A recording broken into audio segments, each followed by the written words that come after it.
Hello guys, I am Devindu and in this video we understand React State with a cool project of Edith sunglasses, and we'll discuss how to use the state in a React app and also see the glimpses of the event handler and React hooks. So without wasting any time, let's start. So what is React State? The state is an object which is used to store data or information about any component. State can change over time, and whenever it changes, the component re-renders. The change in state can happen as a response to user action or system generated event, and these changes determine the behavior of the component and how it will render the component.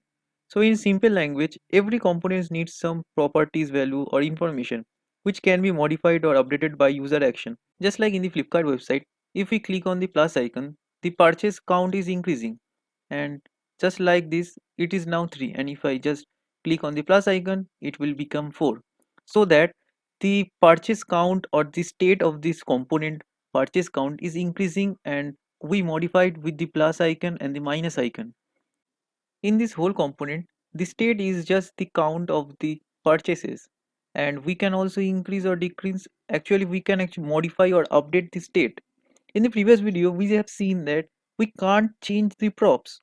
So if I pass any props into a component, it is a static. We can't change or we can't modify the props, but we can modify and change the state of our application. So with the help of the state, we can access or we can do anything that we want in our component. Just like in that case, we are increasing the purchase count and decreasing it. This is a use of the state that we can access the state and also update it as our needed. And whenever we update the state, the component re-renders with the updated state. Just like this, if I update the state, the whole component will re-render with the updated state. Just like in the previous, it was 4, but in the updated state, it became 5. And by the way, if you recognize this sunglass, then give a like on this video now and also comment out whose sunglasses is this. And also, if you don't recognize the sunglass, then comment out if you like the sunglass or not. We will build a similar type of project just like this. In there, we also have some count. So there's might be a question that why we need state. The same value update can possible by the help of any variables. The answer is yes, you can update the value of any variables, but if you update any variable's value, it will not visible in the web page because component is not re-renders by any variable's value update. The component only re-renders whenever the state of the component updates. So this is the main reason why we use state instead of any variables. We have not discussed the class-based component till now because for the beginners, class-based component might seem difficult to understand and confusing. So I have not talked much about the class-based component, but definitely we will do brief introduction or brief discussion about class-based component later. Just for now, get to know that previously only the class-based component can store the state of our React app. But after introducing React hooks in React 16.8 update, the functional components can also capable of storing state of our React app. So from now, functional components are become so much popular that today we always try to use the functional component for any type of application. In this video, we will talk about the state management or the state of a functional component and how to use the state in functional component. And in the later video, when we discuss about the class-based component, we will definitely see how to manage the state and how to use the state in the class-based component. So I think enough for this theory portion. Let's build the awesome project with the help of React. I opened the Visual Studio Code of our React app and also start the development server of React. And in the app.js, I also write some predefined code, and I also created one component counter.jsx, and I am just discussing or explaining the actual structure of our React app. So as of now, our React application is looks like this, and in the code, I actually created one cart div inside our app div, and inside the cart I have two section or two divs, and one is the image div, another one is the component div where our all description of edit sunglasses is written. And if you see this background or this border component is our cart component, and in the left side this whole component is our image div where we contain only the image. just like this. The image div contain only the image, and in the right side we have some description about the Edith sunglasses, and this is the right side of our section. And in the right side we have some custom div, or we have some static div like Tony Stark Edith sunglasses and like Jarvis Friday AI, and we have a custom component counter which we have created in the component section. We have also imported it in the top, and also in the bottom we have another div with a purchase button. So this is the whole structure of our React app, and we will implement this state in this app. For better understanding of our React app structure, I opened the inspect element, and here you can see this is our whole app structure or the whole app component, and this visualization is showing our whole app component. And inside the app component we have one card div, and this is our whole card div. The whole screen or the whole green background is showing our card div, and inside the card we have one image div. Just like in the left side we have one image div where we contain the image of our edit class, and one div which is in the right side, and here we have the our description and the counter. And in that component we have heading, and we have subheading, and we have our counter component which we provided here after the Tony Stark Edit sunglasses and the description. And after that we have one purchase div where there only one button which is purchase. And for whole component styling structure I have give some styling app.css, and here you can see I provide all of the styling, and also I will provide the whole code in our description of this video, so don't worry, you can download this code also. I am just closing the inspect, and we can see that we only need some state inside the counter component or inside this component which we have created counter, and we will initialize one state in this component. So how we initialize our React application state in our functional component? And the answer is with the help of hooks. So there is lots of hooks in React, but the hooks responsible for managing the React state is called useState. So we need to import it first from the React, and it's using the naming export. So I'm just typing in the curly braces useState, and it's import the hooks which is called useState. useState accept an initial state and return two values. One is current state or current state name, and one is a function that updates the state. You can see in our case our state name is count, and the method which updates our state is called setCount, and this is the recommended way to declare the method name as set, and this camel case our state name. If our state name is called count name, then always write like this set count name, and I'm just removing the name because we are declaring our state as count. And also the use state, as we mentioned, it's take one initial state, so I'm giving one as our initial state, so always our state became start or initialized as one as the initial value. So if you confuse about this array like structure, it is just a JavaScript syntax for if one some function returns two values or more than two values. This is the way to spread or to get the returning value of this function. As in our case the use state is returned two values, so in the array like structure we are giving one count and the method that update our state count. So as our count state is completed, so I am just removing the count which is here as just a namespace, and just I am removing the count, and in the curly braces I am writing count which is our state name. And if I save this and see the output, it's showing 1.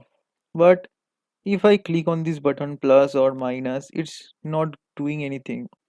So for updating our state, we need to do some event handling. So what is event handling? So there is lots of event listeners of HTML, and just like HTML we have also event listeners in JSX. So just like this event listener, we are actually listening one event listener, and it is called on click. and it takes one event handler. So on clicks is the event name. So just like it's the event name and it takes an event handler. An event handler is nothing but a function that's handle one event.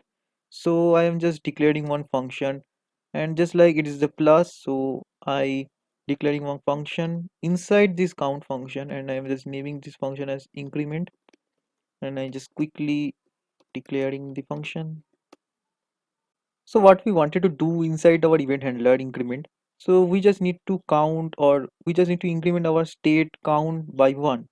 So for updating any state, we need to run this method set count, which we have provided here, and inside that, whatever things we will provide, the state will become this, and in this case our state will become increased by 1, and this is just similar like count equals to count plus 1, but we don't use this, we use the state count method. And just like increment, if I also write one decrement function, decrement, and in that case we are just writing count minus 1, and in the event listener on click I am just passing the function name increment, just like this, and also similar way I'm just copying it and pasting in the other button and just changing the event name as decrement. So don't need to worry about the event handlers or event, we will see in this in the later part or in the later videos.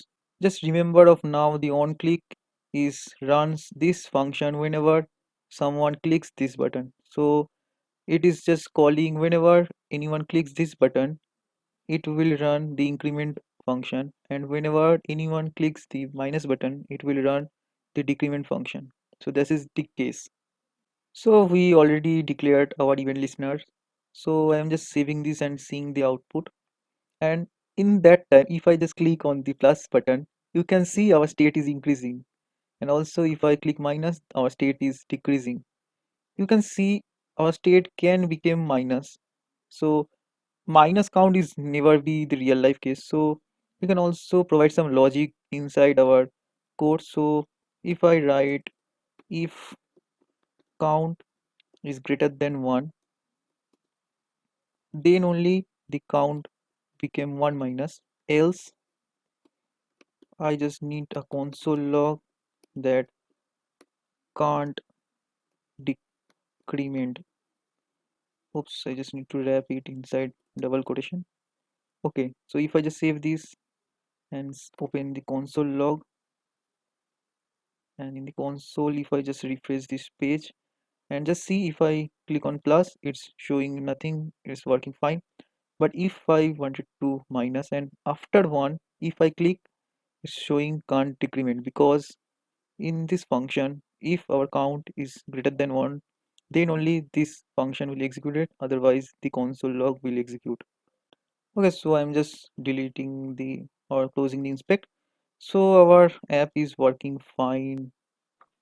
Now just like in the Flipkart, our price is increased by this. If I just increase this, just like if I decrease the count, the price is turning low.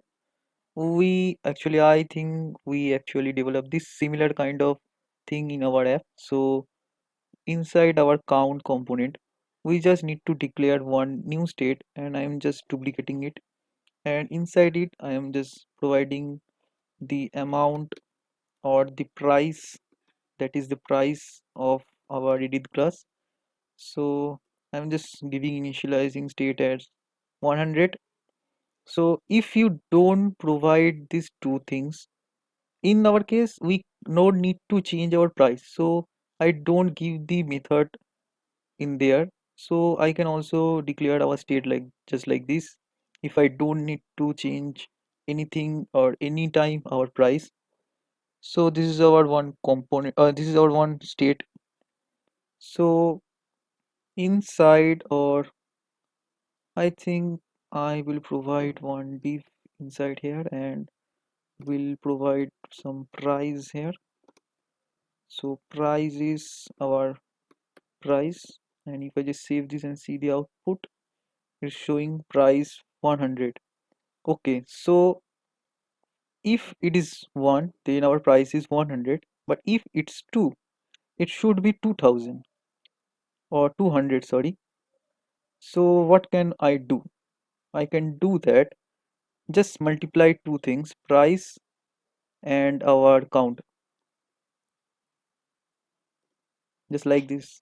And if you save this and see the output, now it's showing 200. And if I increase it, then it's also increasing the price, and if I decrease, it's also decreasing the price. So it is our cool application actually. So you can share it with your friends and see that you have created one new thing in React.js. One actually it is the starting of our React journey.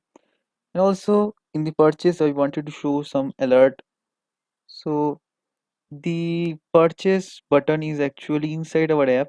So we need to go to the app.js, and inside that we just like similar to our event listener on click, we will add the similar type of event listener, but just we change the name of our event listener. So I'm just providing it on our button, and I'm just giving on alert purchase as our function name, and we also need to define it. So I'm just defining it. I'm using one arrow function, so it's only alert. So what, it's alert. So I'm just giving love you 3000. So if you are Iron Man fan, gives a like now. And if I save this and go for the output, if I click on purchase, it's showing I love you 3000. And also if I just write love you 3000 and subscribe please, if I save this and also see the output, click on purchase, it's showing I love you 3000 and subscribe please. So this is all for this video, and hope you will like this project, and in the next video we will talk about more about event listeners. So don't miss that video. So subscribe now. So see you in the next video. Bye bye.